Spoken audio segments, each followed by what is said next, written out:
Hello बच्चों, स्वागत है आपका अपने YouTube channel APS science Kathumar में। तो बच्चों चैप्टर नंबर 8 हमारा चल रहा है, ठीक है। और चैप्टर नंबर 8 में हमने अब तक चुंबक के बारे में पढ़ा और चुंबक के कुछ जो प्रॉपर्टीज हैं, जो क्षण चुंबक स्पेशली हम इस चैप्टर में पढ़ते हैं, उसके कुछ गुणधर्म हमने पढ़े, ठीक है। तो आज का हमारा जो टॉपिक है चुंबकीय बल रेखाएं। चुंबकीय बल रेखाएं, ठीक है बच्चों। तो जैसा हमने विद्युत बल रेखा पढ़ा है, बिल्कुल वैसे ही चुंबकीय क्षेत्र के लिए चुंबकीय बल रेखाएं या इन्हें चुंबकीय क्षेत्र रेखाएं भी बोल देते हैं। चुंबकीय क्षेत्र रेखाएं,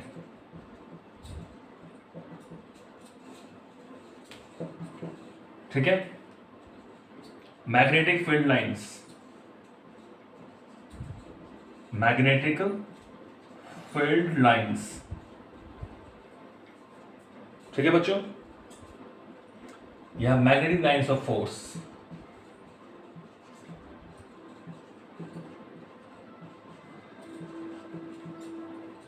चुंबकीय बल रेखा, मैग्नेटिक लाइंस ऑफ फोर्स या मैग्नेटिक फील्ड लाइंस।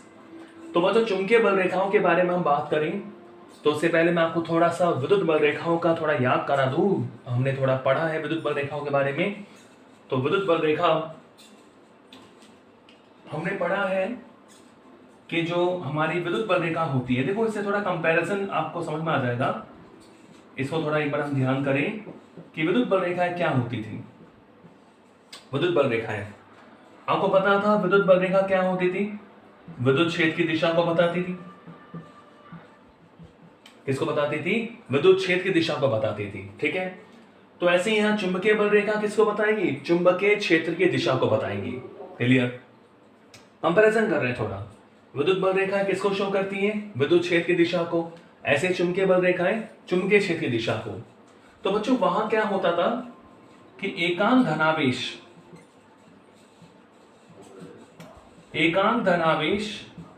जिस मार्ग का अनुसरण करता है,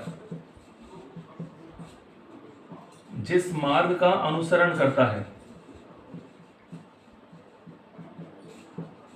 वही हमारी क्या होती थी? विद्युत बल रेखा होती थी, ठीक है। वह काल्पनिक मार्ग जिस पर कोई एकांक धनावेश चलने का प्रयास करता है, गति करने का प्रयास करता है, उसे हम क्या बोलते थे? विद्युत बल रेखा। तो बच्चों वहां तो हम लेते थे धन आवेश, यहां लेते हैं हम एकांक उत्तरी ध्रुव। चुंबकीय क्षेत्र में क्या लेंगे? एकांक उत्तरी ध्रुव, ठीक है। एकांक का मतलब क्या होगा कि उसकी ध्रुव प्रबलता कितनी है? 1 है। एकांक उत्तरी ध्रुव यानी वहां, इसको आप समझे, देखो थोड़ा देखो कंपैरिजन करें एक बार। मैं आपको थोड़ा इस तरह बता दूं ताकि क्लियर हो जाए आपके पास। जैसे वहां होता था धनावेश, ठीक है, यहां होगा एन ध्रुव, एन पोल। वहां होता था ऋणावेश, यहां होगा एस पोल। समझ गए? इसका मतलब यह है कि एन पोल की जो ध्रुव प्रबलता होती है वो पॉजिटिव होती है और एस ध्रुव की जो ध्रुव प्रबलता होती है वो क्या होती है? नेगेटिव होती है। तो ये चुंबकीय धनावेश की तरह बिहेव करता है, ये चुंबकीय ऋणावेश की तरह बिहेव करता है। ये विद्युत आवेश है, इलेक्ट्रिक पॉजिटिव, विद्युत धनावेश, और ये विद्युत ऋणावेश, ठीक है। तो ध्यान रखें, जो वहां धनावेश, यहां पर क्या बोलेंगे? एन पोल, यानी जो इसकी ध्रुव प्रबलता है वो पॉजिटिव होती है, ठीक है, धनात्मक ध्रुव प्रबलता। ऐसे यहां क्या हो जाएगा? एस पोल, ऋणात्मक ध्रुव प्रबलता। क्लियर है? वहां हम लेते थे विद्युत क्षेत्र, यहां क्या लेंगे? चुंबकीय क्षेत्र। तो बाकी सब सेम है, बस केवल इससे हमें क्लियर हो जाता है कि वहां धनावेश, यहां एकांक उत्तरी ध्रुव, और यहां ऋणावेश, यहां पर क्या हो जाएगा? ऋणात्मक ध्रुव। तो बिल्कुल वही बात अगर आपके सामने अगर मैं लिखूं कि डेफिनेशन क्या होगी विद्युत बल रेखाओं की, परिभाषा क्या होगी, उसके लिए हम कुछ पॉइंट्स लिखें। जैसे हमने विद्युत बल रेखाओं के बारे में बात की थी कि विद्युत बल रेखा एक ऐसा काल्पनिक मार्ग है या वह काल्पनिक मार्ग है जिस पर कोई एकांक धनावेश चलने का प्रयास करता है। तो ऐसे यहां पर क्या हो जाएगा कि वह काल्पनिक बंद पथ, वह काल्पनिक बंद पथ विद्युत बल रेखा खुले वक्र में होती है, यह बंद वक्र बनाती है। वह काल्पनिक बंद पथ जिस पर कोई एकांक उत्तरी ध्रुव, वह काल्पनिक बंद पथ जिस पर कोई एकांक उत्तरी ध्रुव गति करता है, क्या कहलाती है वो? चुंबकीय बल रेखा कहलाती है। चुंबकीय बल रेखा कहलाती है। ये इसी डेफिनेशन हो गई कि चुंबकीय बल रेखा वह काल्पनिक बंद पथ है जिस पर कोई एकांक उत्तरी ध्रुव गति करता है या चलने का प्रयास करता है, उसे क्या बोलते हैं बच्चों? चुंबकीय बल रेखा। देखो चुंबकीय बल रेखा जो है वो हम चुंबकीय सुई की सहायता से,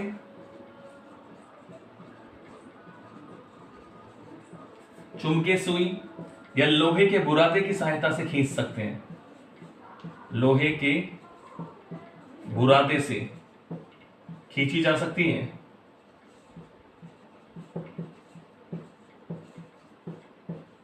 ठीक है, चुंबकीय सुई या लोहे के बुरादे से खींची जा सकती है। मैं बताऊंगा किस तरह। तो आप ध्यान दें, इसकी डेफिनेशन क्या है कि वह काल्पनिक बंद पथ जिस पर कोई एकांक उत्तरी ध्रुव गति करता है क्या कहलाती है? चुंबकीय बल रेखा कहलाती है। किसे बनाते हैं इसके? चुंबकीय सुई या लोहे के बुरादे से हम इसको बना सकते हैं। ठीक है, अब देखिए इसे मैं थोड़ा बना के बताऊं आपको।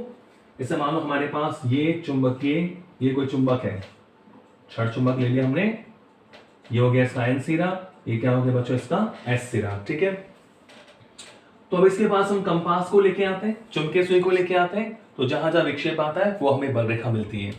तो देखो एन से हम शुरू करें तो चुंबकीय बल रेखाओं की दिशा होती है एन से एस की ओर। एन से किसकी ओर भाई? एस की ओर, एन टू एस। क्लियर है? एन से किसकी ओर? एस की ओर आपको बल रेखा प्राप्त होती है।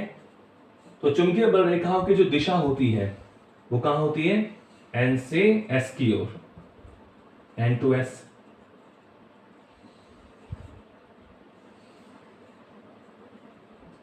इस तरह आपको बल रेखा प्राप्त होंगी एन टू एस। ठीक है, तो आप देख सकते हैं, देखो एन से दूर और एस की ओर। ठीक है, एन से दूर और ये एस की ओर।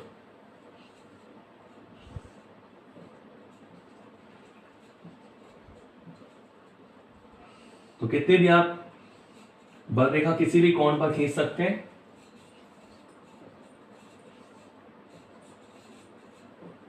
तो चुंबकीय बल रेखा जो होती है वो चुंबक के बाहर उत्तरी ध्रुव से तो प्रारंभ होती है, एन पोल से प्रारंभ होती है और कहां समाप्त होती है? एस ध्रुव पर। और चुंबक के अंदर की बात करें तो बच्चों ये जो बल रेखाएं होती है बंद वक्र बनाती है। तो बंद वक्र कैसे बनेगा कि एन से दूर एस की ओर ऐसे जाए, तो अंदर दिशा क्या होती है? एस टू एन की ओर। चुंबकीय बल रेखाओं की जो दिशा होती है वो चुंबक के बाहर तो क्या होती है? एन से दूर एस की ओर। ठीक है, और अंदर क्या होती है? एस से एन की ओर। तो चुंबकीय बल रेखा जो है वो किसी भी बिंदु पर, इनके किसी भी बिंदु पर अगर आप बल रेखा यानी स्पर्श रेखा खींचोगे तो किसको शो करेंगी? चुंबकीय क्षेत्र की दिशा को शो करेंगी। तो एक काल्पनिक बंद पथ जिस पर कोई एकांक उत्तरी ध्रुव चलने का प्रयास करता है उसे क्या बोलते हैं? चुंबकीय बल रेखा बोलते हैं।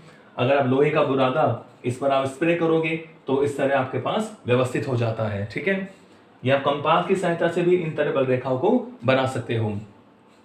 तो चुंबकीय बल रेखा एन से बाहर निकलती है किसी भी कोण पर और एस पर प्रवेश करती है किसी भी कोण पर। चुंबक के बाहर इनकी दिशा क्या होती है? एन से एस की ओर, और अंदर दिशा क्या होती है? एस से एन की ओर। ठीक है, ओके। तो आपको पता है कि चुंबकीय बल रेखाओं के हम किसी भी बिंदु पर अगर हम स्पर्श रेखा बनाओगे तो चुंबकीय क्षेत्र की दिशा को शो करेंगी। तो बाकी सारे गुण उसी हिसाब से, देखो मैं यहां लिख दूं कुछ गुण। तो ये तो परिभाषा हो गई कि वह काल्पनिक बंद पर जिस पर कोई एकांक उत्तरी ध्रुव चलने का प्रयास करता है वो चुंबकीय बल रेखा कहलाती है। चुंबकीय सुई या लोहे की बुरादी की सहायता से खींच सकते हैं। ठीक है, और क्या लिख सकते हैं कि इनके किसी बिंदु पर इनके किसी बिंदु पर खींची गई स्पर्श रेखा इनके किसी बिंदु पर खींची गई स्पर्श रेखा उस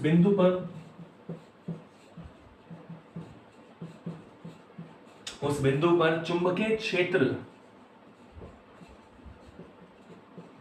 की दिशा को प्रदर्शित करती है।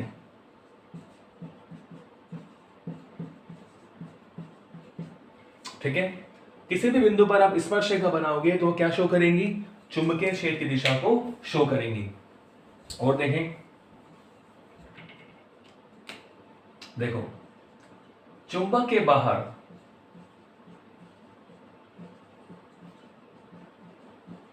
इनकी दिशा, चुंबक के बाहर इनकी जो डायरेक्शन होती है, इनकी दिशा एन ध्रुव से एस ध्रुव की ओर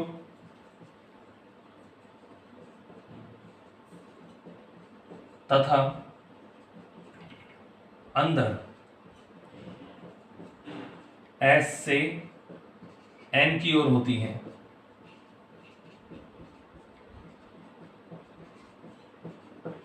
ठीक है बच्चों, चुंबकीय बल रेखा और इसके गुणधर्म पूछ लेते हैं। तो इनके गुणधर्म है कि जो बल रेखाएं होती है वो बाहर तो एन से एस की ओर होती है और अंदर डायरेक्शन क्या होती है? एस से एन की ओर। तो बिल्कुल आप देख रहे हैं बस केवल वही अंतर है, वहां तो धनावेश होता था, यहाँ उत्तरी ध्रुव है, वहां ऋणावेश होता था, यहाँ दक्षिण ध्रुव है। ठीक है, बाकी सेम वही बात है। अब मैं अगर लिखूं कि ये जो बल रेखाएं हैं ये परस्पर कभी नहीं काटती है, तो ये हमने वहां भी लिखा था, आपस में कभी भी नहीं काटती है। ठीक है, क्योंकि अगर ये काटेंगे तो एक ही बिंदु पर क्या होंगे? दो क्षेत्र होंगे।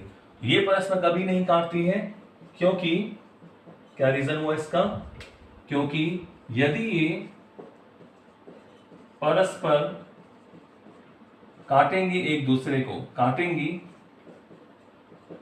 तो क्या होगा? एक ही बिंदु पर दो होंगे क्षेत्र, एक ही बिंदु पर दो दिशा होंगी, तो एक ही बिंदु पर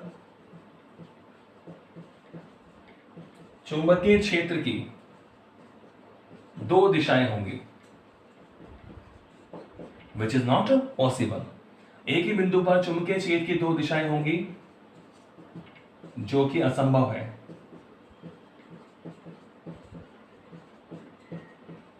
ठीक है, तो ये परस्पर कभी नहीं काटती हैं, हमेशा बंद वक्र के रूप में होती है। विद्युत बल रेखा खुले वक्र की भांति होती है और ये हमेशा कैसे होती है बच्चों? बंद वक्र के रूप में होती है, क्योंकि एकांक single charge can be exist but single pole doesn't exist. जब आपको बता रहा हूं कि जो विद्युत बल रेखा है वो तो हमेशा खुले वक्र की भांति होती है। ठीक है, और चुंबकीय बल रेखा हमेशा बंद वक्र की भांति होती है। क्योंकि देखो सिंगल धनावेश हो सकता है, सिंगल ऋणावेश हो सकता है, नहीं कभी भी सिंगल एन या सिंगल एस नहीं हो सकता। तो एन और एस हमेशा किस में मिलेंगे? आपको जोड़ों के रूप में मिलेंगे। तो कभी भी ऐसा नहीं हो सकता कि मानो धनावेश हमने लिया और धनावेश से कोई बल रेखा शुरू हुई और इसी पर समाप्त हो गई, ऐसा हो सकता है क्या? तो कभी भी बंद वक्र नहीं बनता विद्युत बल रेखाओं का। जबकि जो चुंबकीय बल रेखाएं हैं वो क्या होता है? एन से शुरू होती है और एस में समाप्त होती है बाहर, और अंदर क्या होता है? एस से एन की ओर। तो बन गया ना बंद वक्र।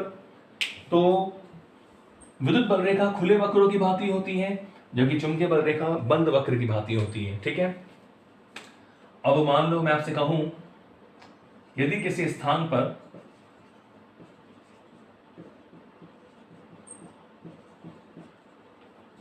इनकी संख्या अधिक है, इनकी बल रेखाओं की, यदि किसी स्थान पर इनकी संख्या अधिक है यानी सघन है, तो उस स्थान पर क्षेत्र भी क्या होगा? अधिक होगा। तो यदि किसी स्थान पर इनकी संख्या अधिक है तो वहां चुंबकीय क्षेत्र भी अधिक होगा।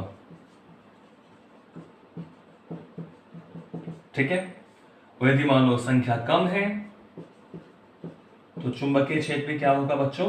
कम होगा। तो डेंसिटी पर डिपेंड कर रहा है। अगर ज्यादा बल रेखाएं हैं यानी ज्यादा क्षेत्र है, कम बल रेखाएं हैं तो क्षेत्र क्या होगा बच्चों? कम होगा। तो ये चुंबकीय बल रेखाओं की बात हुई, तो ये ध्यान रखें आप हमेशा N से S की ओर, और अंदर क्या होती है S से N की ओर। ठीक है, इनमें आपस में क्या होता है, प्रतिकर्षण होता है, आपस में प्रतिकर्षण होता है।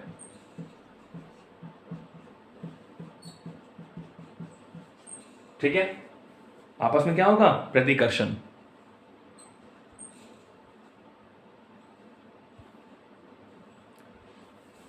तो बच्चों कई बार क्या होता है, हमें बल रेखाएं नहीं मिलती हैं, कुछ बिंदु ऐसे मिलते हैं जहां बल रेखाएं प्राप्त नहीं होती हैं। तो उसको भी आप देखें, देखो तो वैसे अलग टॉपिक है लेकिन मैं आपको इसी में पढ़ा रहा हूं। उदासीन बिंदु,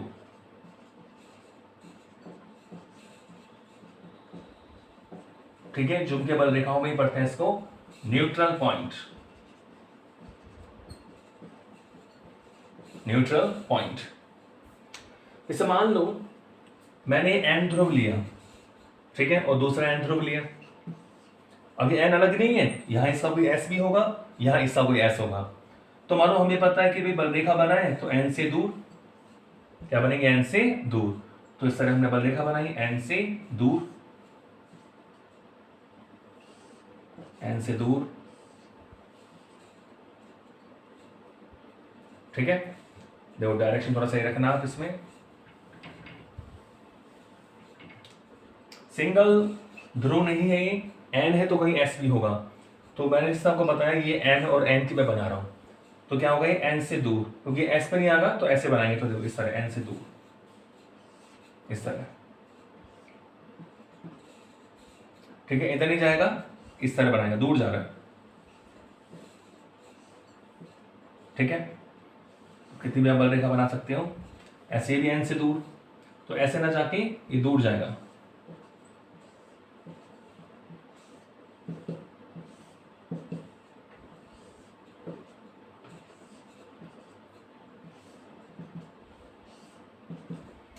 तो बच्चों यहां पर एक पॉइंट ऐसा मिलता है आपको जहां कोई बल रेखा नहीं होती, जहां कोई चुंबकीय क्षेत्र नहीं होता, उसी को हम बोलते हैं उदासीन बिंदु। तो ये हो गया न्यूट्रल पॉइंट, एनपी। उदासीन बिंदु का मतलब होता है कि जहां परिणामी चुंबकीय क्षेत्र क्या होता है, जीरो।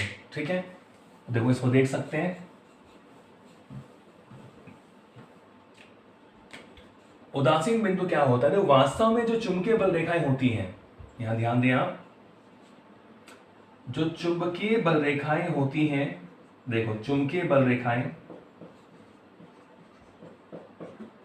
परिणामी चुंबकीय क्षेत्र को शो करती हैं, रिजल्टेंट, परिणामी चुंबकीय बल रेखा परिणामी चुंबकीय क्षेत्र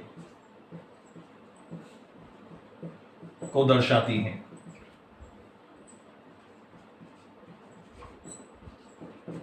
चुंबकीय बल रेखा किसको शो करती है, परिणामी चुंबकीय क्षेत्र को। अब ये परिणामी क्या है, परिणामी यहां पर है, एक तो आपका चुंबक का चुंबकीय क्षेत्र जिसकी बल रेखा बना रहे हो, तो चुंबक का चुंबकीय क्षेत्र प्लस, और किसका होता है, पृथ्वी का भी तो होता है चुंबकीय क्षेत्र, तो पृथ्वी का चुंबकीय क्षेत्र। ठीक है भाई, तो जो उदासीन बिंदु हमें क्यों प्राप्त होते हैं, क्योंकि वहां परिणामी चुंबकीय क्षेत्र हो जाता है जीरो। उदासीन बिंदु वे बिंदु होते हैं जहां परिणामी चुंबकीय क्षेत्र क्या होता है, जीरो। परिणामी चुंबकीय क्षेत्र का मतलब होता है कि चुंबक का चुंबकीय क्षेत्र और पृथ्वी का चुंबकीय क्षेत्र। अब बच्चों होता क्या है कि चुंबक का जो चुंबकीय क्षेत्र है उसकी डायरेक्शन होती है n to s, पृथ्वी के चुंबकीय क्षेत्र की डायरेक्शन क्या होती है, s to n। चुंबक के चुंबकीय क्षेत्र की डायरेक्शन क्या होती है, n to s, यानी उत्तरी ध्रुव से दक्षिण ध्रुव। पृथ्वी का जो चुंबकीय क्षेत्र है वो होता है s to n, तो यह ध्रुव नहीं है, दिशा है, साउथ डायरेक्शन से नॉर्थ डायरेक्शन। तो ये तो हमारे पोल है, n पोल टू s पोल, और ये जियोग्राफिकल डायरेक्शन है, दक्षिण से उत्तर दिशा की ओर होता है पृथ्वी का चुंबकीय क्षेत्र। तो हमें उदासीन बिंदु प्राप्त होते हैं, जो आप देख सकते हैं। तो जैसे मान लो हम यहां उदासीन बिंदु के लिए चुंबकीय बल रेखाएं बनाएं,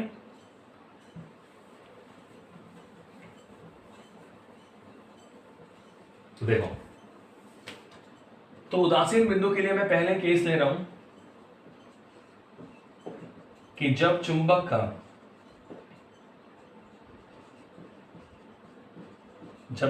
का एस ध्रुव यानी दक्षिण ध्रुव भौगोलिक उत्तर की ओर हो, जो हमारी ज्योग्राफिकल डायरेक्शन होती है भौगोलिक उत्तर की ओर हो,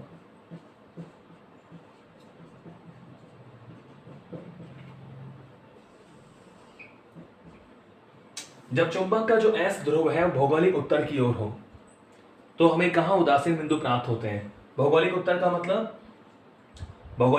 आप समझ जाएंगे कि ये हमारे पास नॉर्थ, ये साउथ, ये ईस्ट और ये वेस्ट। ठीक है बच्चों, तो ये हो गया हमारा भौगोलिक उत्तर नॉर्थ, ये क्या हो गया भौगोलिक दक्षिण साउथ।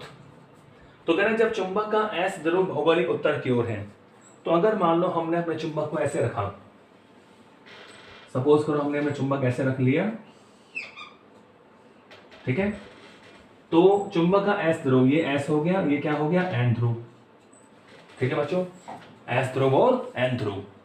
तो आप देख रहे हैं चुंबक का एस ध्रुव, जब चुंबक का एस ध्रुव, ये एस ध्रुव हो गया, भौगोलिक उत्तर की ओर है, तो भौगोलिक उत्तर ये डायरेक्शन में हो गया, एस किसी तरफ है एन की ओर। तो हमें पता है कि जो पृथ्वी का चुंबकीय क्षेत्र है वो तो क्या होगा एस टू एन की ओर होगा, पृथ्वी का चुंबकीय क्षेत्र।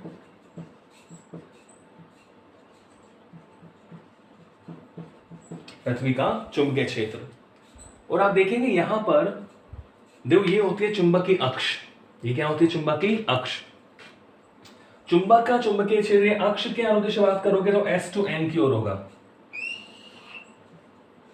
क्या होगा बच्चों एस टू एन की ओर, बाहर तो एन टू एस की ओर होगा, लेकिन जो अब बात करोगे ये अंदर की ओर कहां होगा एस टू एन की ओर, तो ये होगा चुंबक का चुंबकीय क्षेत्र।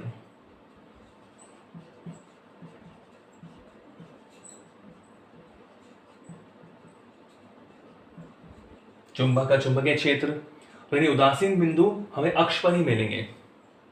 अक्ष का मतलब दोनों ध्रुवों को मिलाने वाली रेखा, क्योंकि अक्ष पर ही दोनों की डायरेक्शन क्या है विपरीत है। तो आप देख सकते हैं, देखो कैसे पृथ्वी को हम एक चुंबक मान लें जिसका चुंबकीय क्षेत्र कहां से कहां होता है south to north, south to north. तो आप देख रहे हैं, देखो दो बात है, ये आपको पता है ये हमारे पास चुंबक होता है, ये मान लो एस ये एन, तो ये रेखा तो कौन सी है दोनों अक्षों को मिलाने वाली रेखा, ये होगी अक्ष, और ये अक्ष के लंबवत ये क्या होता है बच्चों निरक्ष, ये इसका मान लो मध्य बिंदु हो गया। तो आप देखेंगे कि यहां पर पृथ्वी का चुंबकीय क्षेत्र साउथ टू नॉर्थ है और चुंबक का चुंबकीय क्षेत्र एस से एन की ओर होगा अंदर की तरफ। तो हमें यहां जो उदासीन बिंदु मिलेंगे वो अक्ष पर मिलेंगे। देखो कैसे, बाहर की बात करें तो हम देख रहे हैं कि बाहर जो चुंबकीय क्षेत्र है वो तो कहां है एन टू एस की ओर हमें मिलेगा, केवल जो अक्ष है वहां पर हमें क्या मिलेगा बच्चों चुंबकीय क्षेत्र विपरीत दिशा में है, तो वहां वो कम मिलेगा। तो यहां तो काफी बल रेखा आपको मिल जाती है, देखो एस टू एन की ओर, ये हो गया हमारा चुंबक के लिए एन टू एस की ओर, तो ये तो निरक्ष वाली रेखा हो गई। यहां तो हमें काफी बल रेखा प्राप्त होती है एन टू एस की ओर, तो ये बना सकते हैं कितनी भी, ठीक है। तो एन से चलकर एस की ओर, तो आप यहां भी इस तरह बल रेखा बना सकते हैं एन टू एस की ओर, इस तरह। ये सब कंपास से आपको ऐसे मिलती है और आप देखोगे लास्ट में आपको इस तरह लाइन मिल जाएगी। ठीक है बच्चों, तो अब आपके पास क्या है, देखो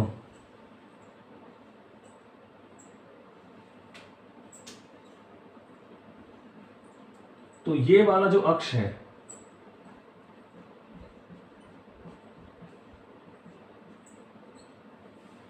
ये हो गया चुंबकीय अक्ष, ये क्या हो गया निरक्ष। तो आप देखिए अक्ष पर मैग्नेटिक फील्ड यहां होगा एस टू एन की ओर और पृथ्वी का चुंबकीय क्षेत्र क्या होगा विपरीत दिशा में। तो यहां आपको इसके मध्य बिंदु से बिल्कुल समान दूरी पर, तो एक पॉइंट तो यहां मिल जाता है, इसको मैंने बोल दिया है सपोज करो n1, और इतनी ही दूरी पर आपको दूसरा पॉइंट मिल जाता है, इसको बोलो क्या बोल दिया n2। तो यहां कोई बल रेखा आपको प्राप्त नहीं होती। ठीक है, दो बिंदु ऐसे मिलते हैं जहां हमें कोई चुंबकीय बल रेखाएं प्राप्त नहीं होती, तो इन्हें बोलते हैं उदासीन बिंदु। यानी यहां पर चुंबकीय सुई में विक्षेप क्या होता है? 0। उदासीन बिंदुओं पर जो हमारा कंपास है, कंपास में विक्षेप क्या आएगा? 0। तो ये क्लियर है कि जब चुंबक का जो दक्षिण ध्रुव होता है भौगोलिक उत्तर की ओर होता है, ये भौगोलिक उत्तर हो गया, तो दोनों जो चुंबकीय क्षेत्र हैं, दोनों मतलब एक तो पृथ्वी का चुंबकीय क्षेत्र, एक चुंबक का चुंबकीय क्षेत्र, तो विपरीत दिशा में होते हैं। तो एक पॉइंट चुंबक के दोनों तरफ, 2 पॉइंट हमें ऐसे मिलते हैं जहां पर परिणामी क्षेत्र क्या हो जाता है? 0। देखो जैसे जैसे आप चुंबक से दूर जाते हो तो चुंबक के कारण तो क्षेत्र कम होता है और पृथ्वी का चुंबकीय क्षेत्र बढ़ता है उन पॉइंट्स पर। तो एक पॉइंट आपको ऐसा मिलेगा, दोनों तरफ एक एक पॉइंट ऐसे मिलते हैं जहां दोनों का मान बराबर हो जाता है। अब दिशा तो विपरीत है ही, तो यानी हमें जो उदासीन बिंदु मिला है वो कहां पे मिला है? इस वाले केस में अक्ष पर मिला है। उदासीन बिंदु कहां मिलेगा? अक्ष पर। तो यह ध्यान रखें कि जब चुंबक का दक्षिण ध्रुव भौगोलिक उत्तर की ओर होता है तो हमें उदासीन बिंदु कहां मिलता है? अक्ष पर मिलता है। अब इसे उल्टा कर दूं कि अब मैं क्या कर दूं इसको कि जब चुंबक का n ध्रुव n की ओर हो, n ध्रुव क्या हो? n की ओर हो, तो डायरेक्शन बदल जाएगी। देखो n की ओर हो तो अब ये हो जाएगा चुंबक का चुंबकीय क्षेत्र। देखो तो इस समय कैसी बलरेखा मिलेंगी हमें?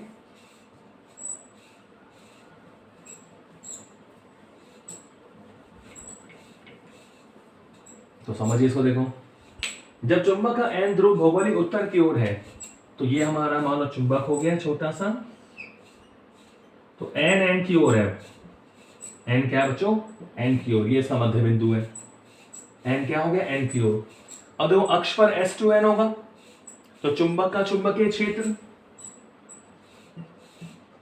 चुंबक का चुंबकीय क्षेत्र,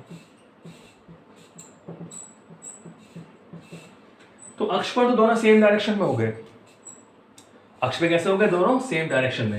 लेकिन यहां ये N2S होगा और वहां S2N होगा, तो यहां जो उदासीन बिंदु मिलेंगे वो कहां मिलते हैं? निरक्ष पर मिलते हैं। यानी यहां आपको अक्ष पर काफी बलरेखाएं मिलती हैं, निरक्ष में कब मिलेंगी? तो देखो इस तरह आपको बलरेखा मिलती है। ये तो इसका हो गया निरक्ष, ये अक्ष हो गया बच्चों, ये पता ही आपको। दोनों ध्रुवों को मिलाने वाली रेखा क्या होती है? अक्ष। तो अक्ष पर तो आपको बलरेखा ज्यादा मिलती है, निरक्ष पर आपको बलरेखा देखो कम प्राप्त होंगी, क्योंकि यहां पर जो चुंबकीय क्षेत्र है, परिणामी चुंबकीय क्षेत्र, वो 0 कौन से पॉइंट पर होगा? निरक्ष पर। क्यों? क्योंकि देखो यहां हम चलेंगे ऐसे N2S, और अगर आप पृथ्वी को चुंबक मान रहे हैं तो ये क्या होगा? S2N। तो अक्ष पर तो दोनों सेम डायरेक्शन में है, ये N2S N2S N2S N2S। निरक्ष पर हमें अलग अलग डायरेक्शन मिलती है, विपरीत दिशा मिलती है। तो चुंबकीय जो क्षेत्र है परिणामी वो कहां 0 होता है? निरक्ष पे होता है। उदासीन बिंदु कहां मिलते हैं? निरक्ष पर मिलते हैं। ठीक है, तो अब इस तरह देखो बना सकते हैं कि N से S की ओर। तो अक्ष पे तो आपको काफी बलरेखा प्राप्त हो जाती है।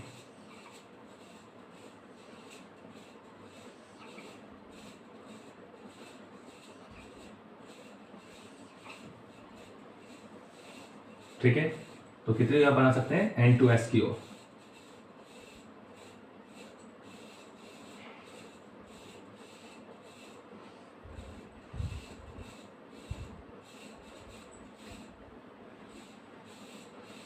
चुंबकीय बलरेखा परिणामी क्षेत्र को शो करती हैं।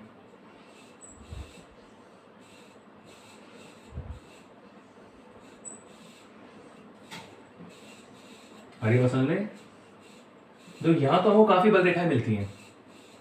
ठीक है, निरक्ष पे बलरेखाओं की संख्या क्या होती है बच्चों? कम। तो 2 पॉइंट ऐसे मिलेंगे यहां पर और यहां पर। ये निरक्ष हो गया ना, तो इसको मैंने क्या बोल दिया बच्चों? N1। इसको मैंने क्या बोल दिया? N2। एक बलरेखा ऐसे मिल सकती है, एक यहां ऐसे बना सकते हैं। तो 2 पॉइंट ऐसे मिलेंगे जहां जो परिणामी क्षेत्र है वो क्या होता है? 0। तो इन्हीं को हम क्या बोलते हैं? उदासीन बिंदु।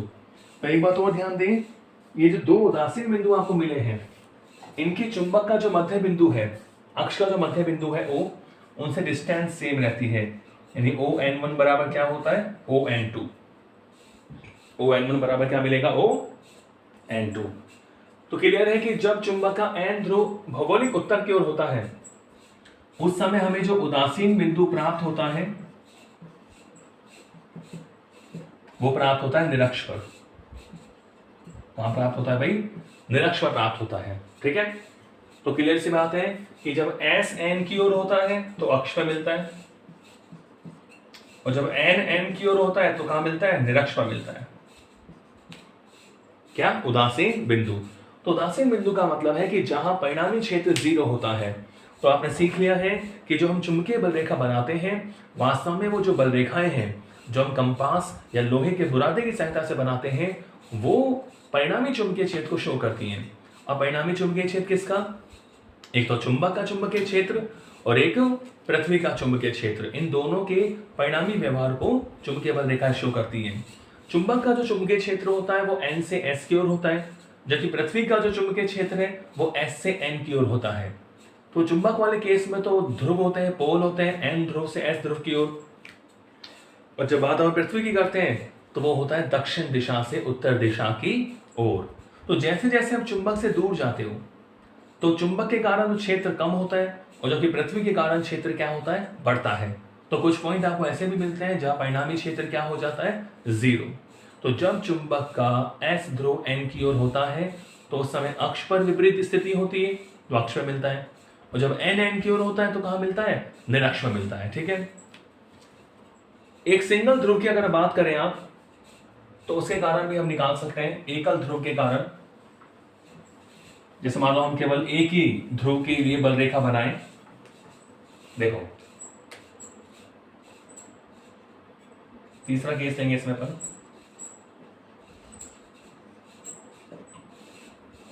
कि जब चुंबक का केवल N ध्रुव की बात कर रहे हैं, N ध्रुव ऊर्ध्वाधर स्थित हो,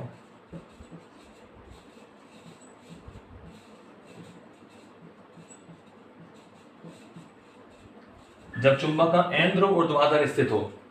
ठीक है, जब चुंबक का N ध्रुव ऊर्ध्वाधर स्थित हो उस समय बल रेखाएं कैसे प्राप्त होती हैं? देखो, तो केवल एक ध्रुव के कारण, तो सपोज करो मैंने एक ध्रुव ले लिया कि ये N ध्रुव है।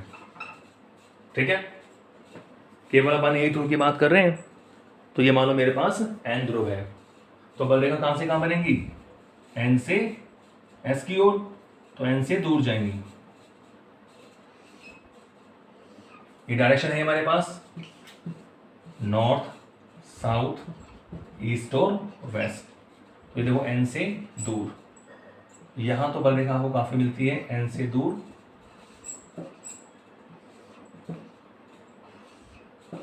N से दूर।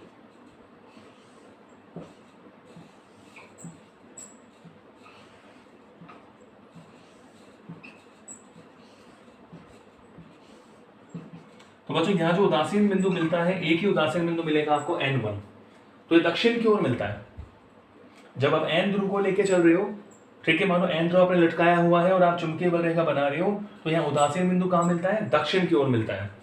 और जब आप S ध्रुव की बात करोगे तो सेम बल रेखा बनेगी, डायरेक्शन का अंतर हो जाएगा, उस समय उदासीन बिंदु कहाँ मिलेगा? N ध्रुव की, N डायरेक्शन की ओर। तो जब चुंबक का N ध्रुव ऊर्ध्वाधर स्थित हो, केवल एक ध्रुव की बात करें तो हमें जो उदासीन बिंदु मिलता है, N ध्रुव है नीचे, तो आपको मिलेगा दक्षिण की ओर मिलेगा, और S ध्रुव होगा तो कहां मिलेगा? उत्तर दिशा की ओर मिलेगा। तो इस तरह आज के टॉपिक में हमने चुंबकीय बल रेखा खींचना सीखा, चुंबकीय बल रेखाओं के गुणधर्म हमने पढ़े और उदासीन बिंदुओं को हमने जाना। नेक्स्ट अगली वीडियो में, थैंक यू।